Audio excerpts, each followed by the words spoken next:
Nosso amigo Antônio Miranda mandou algo parecido aqui, só que direcionado ao padre Fábio, né? Um abraço, Antônio. Se Jesus Um abraço aí, padre, também. Gente boa demais, tá? Vamos lá. e Deus são um só, então quando Deus manda matar crianças sem piedade e sem misericórdia, então foi Jesus quem mandou fazer isso, padre? Então, qual a essência dessa pergunta aí? É porque o padre estava debatendo com o mestre Sabino, né? Dizendo que Jesus e Deus são a mesma pessoa, com a mesma substância, né? E aí nós temos um problema muito grave.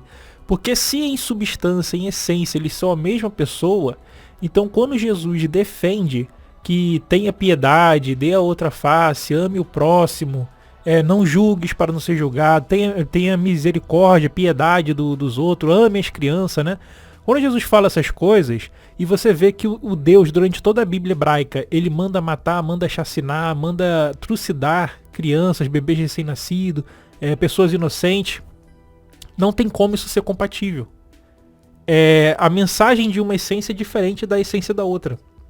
A menos que você fale que tem contradições. Eu, como sou ateu e também eu enxergo a Bíblia de uma forma neutra, eu consigo ver as contradições. O crente não. O crente, o padre, o pastor, ele tem que harmonizar. Ou falar que é questão humana, né? Falar que tem parte que é humana, tem parte que é de Deus. Fazer uma coisa chamada exegese freestyle, né? Que é estilo livre, onde você vai escolher aquilo que é interessante para você e o que não é você descarta. Então como que funciona?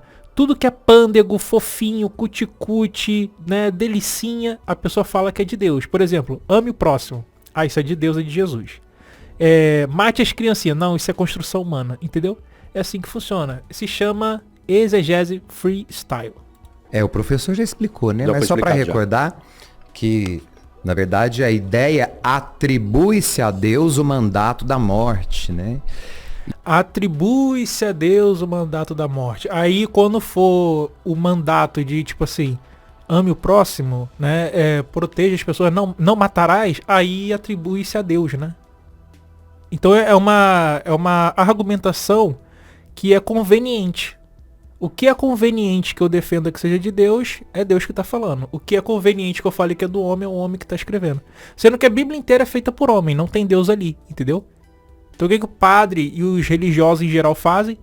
Tudo que é horrível, inescrupuloso, sanguinário, ridículo, tudo que é nefasto, abominável, aí é o homem. Tudo que é pândego, fofinho, é Deus, né? Aí complica, né? A gente tem que entender que a apologia do autor sagrado é em defesa da cultura e da literatura do seu povo. E para ter um poder, uma autoridade maior, usa-se a ideia do divino, né, que é a ordem... Como é que é? Então calma aí. Então o autor, né, ele usa a ideia de Deus para dar autoridade àquilo ali que ele está falando, né? Então Deus, ele está permitindo que tenha na Bíblia, que é atribuída a ele, né, homens interferindo para poder dizer, indagar que aquilo ali é uma autoridade do próprio Deus instruindo a matar criança, e Deus autoriza isso. Deus não pôde inspirar outros escritores, outros escribas a removerem isso do cânon, a removerem isso da Bíblia, como tem em outros apócrifos. Ele não poderia inspirar as pessoas para corrigirem esse erro absurdo, como por exemplo ele mandar ensinar como vender a própria filha como escrava, a ele ensinar que tem que apedrejar meninas que não são virgens no dia do casamento, a ele ensinar a matar criança. Aí é complicado, né? O divino. E quem questiona o divino nesse momento? Nesse momento ninguém pode questionar o divino.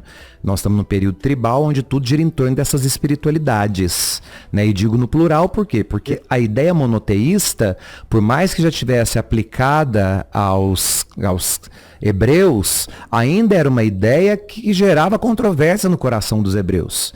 Não é à toa que, até o exílio da Babilônia, nós vamos ver o profeta Jeremias falando, vocês serão exilados por quê? Porque vocês continuam sendo idólatras, vocês continuam amando deuses estrangeiros, né? Então, a ideia do monoteísmo, ela vai custar muito caro para o povo hebreu.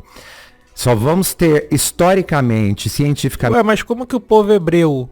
Olha só como é que não tem sentido isso. Como que o povo hebreu, os judeus em geral, eles estão saindo do politeísmo se lá no começo com Adão e Eva teria sido monoteísmo desde o princípio? Quando foi que Deus perdeu a linha condutora do próprio povo, que o próprio povo passou a ser politeísta né? Adorar Baal, Asherah, El, né? Aí depois voltou a ser somente Yarvá. E esse Yarvá na própria Bíblia está convivendo com outros deuses. Ele recebe as terras de Elion, como eu mostrei no próprio debate com o padre, eu provei isso. Tem o debate dele, tá? Comigo e o padre. A gente debatendo, demonstra, eu provo isso para ele. Então não faz sentido. É uma construção narrativa que não tem lógica. Provado que acaba-se a idolatria em Israel após o exílio da Babilônia. Por quê?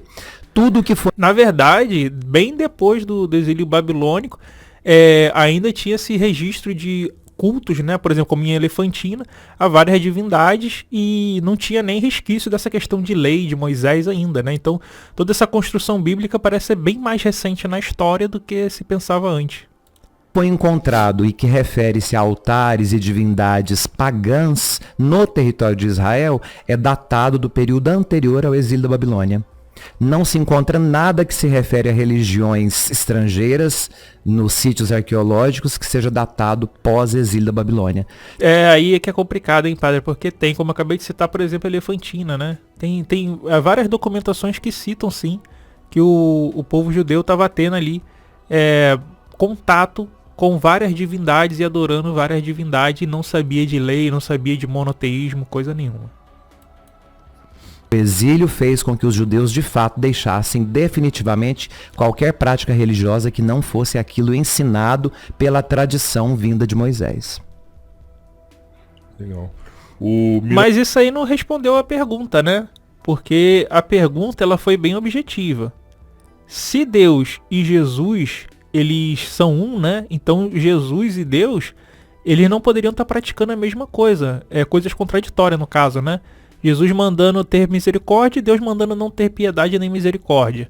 Se alguém te levar a adorar um Deus que não seja ele, é para matar sem piedade e misericórdia. Aí Jesus fala, tenha misericórdia, ame o próximo, dê a outra face, perdoe. É o mesmo Deus? Foi Jesus que ordenou isso? Quando Deus manda escravizar a pessoa, foi Jesus que falou isso? Porque você falar assim, não, isso aí é uma construção humana, então tem que jogar a Bíblia fora. Porque a Bíblia inteira é uma construção humana. De Gênesis a Apocalipse. Aí qual o critério para falar o que é de Deus e o que é humano? O que é pândego é de Deus, o que é cruel é do homem. Aí complica, né? Miranda mandou aqui também. Se Jesus e Deus são um só, então por que Jesus pediu para o Pai afastar o cálice? E pergunta. Jesus fala, Pai, afasta de mim esse cálice. Ele vai estar falando com ele próprio? Eu afasto-me desse cálice. Ele tá falando assim, ele é doido? Ele perdeu as estribeiras? Não. Ele tá falando com outra pessoa, com outro ser. Não é isso? Na mitologia ali, existia, esse a qual ele chamava de Deus Pai. Esse Deus Pai, ele tá intermediando aquela situação. E a vontade do Deus Pai, a vontade do Deus Filho é que não seja crucificado. Ele fala, Pai, afaste-me esse cálice. Deus Pai faz isso? Não. Porque a vontade dele é diferente da do filho. A do filho, o filho não queria. Aí o pai foi e queria. O filho sofre tanto que fala, meu Deus, por que me abandonaste? Ele se sentiu abandonado pelo pai. Entendeu? Então não tem condições de ser o mesmo ser. A mesma substância. Por que Deus o abandonou na cruz? Porque da mesma forma com que o homem abandona Deus no Éden e Deus se sente abandonado gritando, Adão, Adão, onde estás? Não, o homem não abandonou Deus no Éden. Deus expulsou o homem. Não foi o homem que expulsou Deus ou que se afastou de Deus. Foi Deus que expulsou o homem. Aí se você falar assim, o homem desobedeceu a ordem de Deus, aí entra várias complicações, né? Porque aí você tem o próprio Deus colocando no jardim uma figura estranha que tentou o homem, ludibriou ele com coisas que ele não sabia, o que era morte, o que era certo e errado, né? Era como se tivesse ali duas crianças, vendo um doce de chocolate na mesa, chegasse o adulto e falasse, pode comer. O seu pai não queria que você comesse porque ele quer comer mais tarde, né? E ele sabe que não vai acontecer nada. Tá entendendo? Aí o Beaumont tá envenenado. Então não faz sentido isso. Não faz sentido essa construção. E já tem a árvore do conhecimento do que é bom e do que é mal. Então o mal já existia. A morte já deveria existir, porque senão Adão e Eva não saberiam o que era morte. não entenderia, senão Deus ia falar com ele assim, ó, no dia que delas comerem certamente chifurúnfulas. Entendeu? Eles não entendiam nada. Então eles tinham que ter o conhecimento. Então não faz sentido falar que foi o homem que expulsou ou abandonou Deus. Não. Deus expulsa e amaldiçoa o homem. Ele joga uma maldição no homem e expulsa eles, tá? O Cristo ressignifica a humanidade gritando, meu Deus, por que me abandonastes? Ele, como novo Adão, ele dá um novo significado para aquele homem que pecou, para aquele pelo qual o pecado... Nada a ver, padre, isso aí é historinha, né? Isso aí é caô, porque o que acontece? Jesus está falando aquilo ali, é uma ressignificação do Salmo 22 de Davi, tá? No Salmo 22 de Davi, se você reparar bem, ele tá servindo como base para emular todo o martírio de Jesus. Tem lá a questão do meu Deus, por que me abandonaste? Tem lá a questão do rasgaram as vestes. Tem lá a questão do transpassaram, né? Como se fosse uma espécie de crucificação. Será que ali era meio como rasgaram, né? Só que depois traduziram errado e aí ficou como se fosse... pregaram, né? Mas é o Salmo 22, a base é o Salmo 22, não tem essa ali de ressignificação de Adão e Eva. Isso daí é aquilo que é chamado de exegese, quando a pessoa coloca no texto aquilo que o texto não está dizendo, tá? Somente isso. Nos fez morrer. Então, da mesma forma que Deus grita, Adão, Adão, onde estás? Jesus vai gritar, meu Deus, por que me abandonastes? Então é a separação. O que isso tem a ver, cara? Isso aí pra crente que tipo assim, que é leigo, aquela tiazinha que fica nos bancos da igreja, né? Ouvindo e comendo a hóstia, né? Isso aí é maravilhoso, lindo, poético. Mas é isso que o texto fala? Não. O texto está dando o sentido de que Jesus estava sofrendo. De que foi tão pesado para o personagem que ele chegou a se sentir abandonado pelo próprio Deus. Era um sofrimento muito grande para Jesus aquilo ali. Que ele se sentiu até abandonado. Então é como se ele falasse assim, ó. Eu, porque eu me abandonei. Não faz sentido se ele for Trindade. Não faz sentido eles chegarem para ele e perguntarem assim. Você é bom? Aí ele fala assim, ó. Não, eu não sou bom. Bom só tem um que é meu pai. Ele tá se distanciando daquela figura. Ele tá se separando daquela figura. Ele tá falando que ele é falho. Que ele não é perfeito. Agora o pai não, o pai é bom, ele diz isso. Sendo que também tá errado, porque o pai não é bom. O pai manda matar criança, o pai ensina a escravizar. Isso aí não é bondade, isso aí é um ser do mal, né? É um ser maligno. É a perda um do outro, é o momento da solidão. É o momento em que o homem perdido se afasta da vida, que é Deus, e é o momento em que Deus perde o vínculo com o homem. É o momento em que nasce a saudade de Deus por cada um de nós.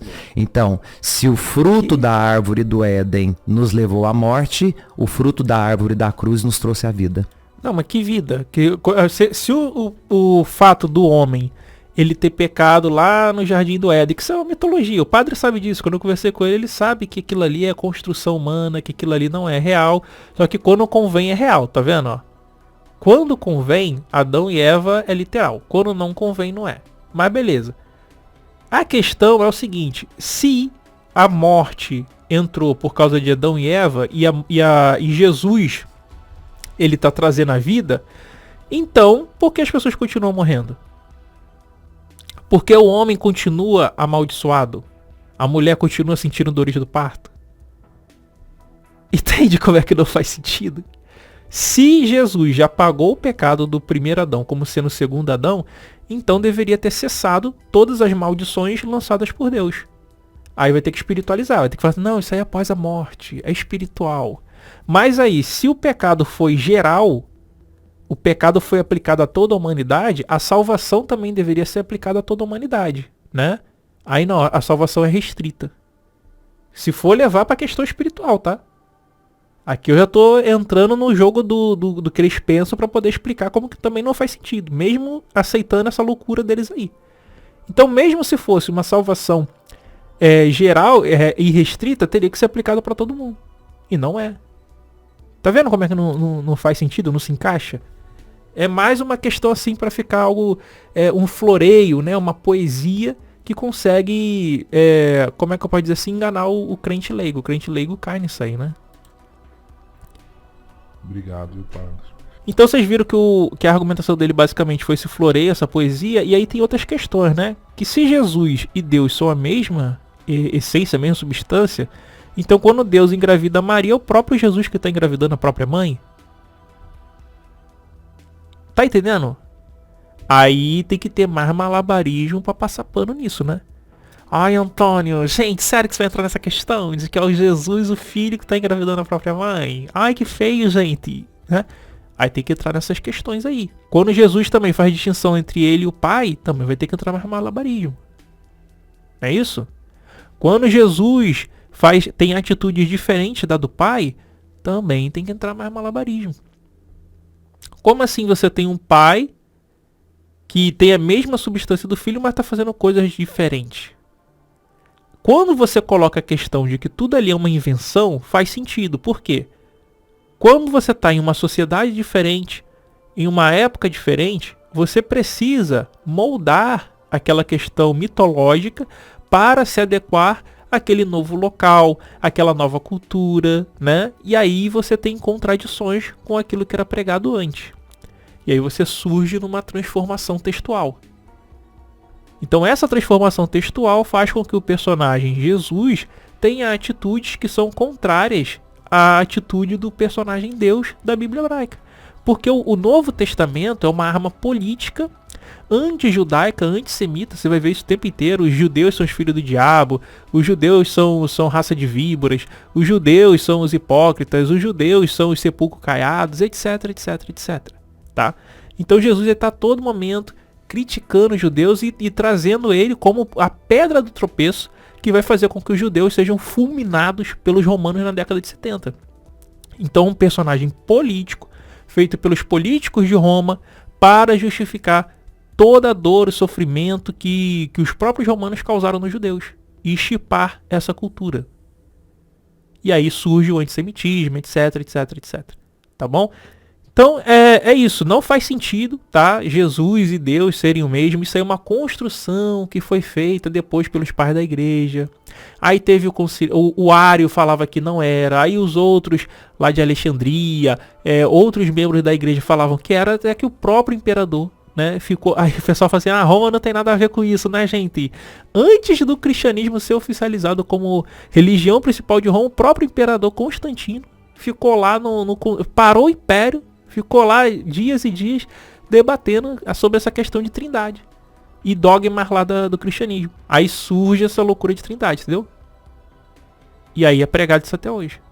Existe trindade no Novo Testamento? Não. Aí esse negócio de trindade é feito acréscimos depois na Bíblia, que não tinham em textos mais antigos, é feito acréscimo. Se eu não me engano, até no próprio João, quando fala de algo de trindade, é um acréscimo. Não tem isso na Bíblia. Aí o que acontece? Depois de tudo isso, as pessoas acreditam, né? Aquela questão, né? Mentira contada várias vezes se torna verdade.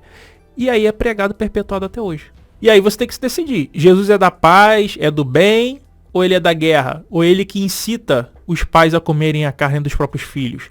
É ele que incita os pais a apedrejarem as filhas? É ele quem faz isso? É Jesus que incita a matarem bebês recém-nascidos, a transpassarem mulheres grávidas ao meio, a vender a filha como escrava? Se pra você sim, beleza, né? Agora só não seja incoerente falando que é a mesma substância, né? E fazendo uma exegese freestyle. Quando me convém, é Deus. Quando me convém, é o homem. Aí não. Aí é complicado. Então é isso. Galera, um grande abraço a todos vocês. Eu espero que você deixe o seu like, se inscreva no canal e comente. Eu gosto de ver o seu comentário. Vai aparecer 2 sugestões de vídeo aí pra vocês. Clique aí neles e tamo junto. Um grande abraço. Valeu, falou, fui. Tchau, tchau.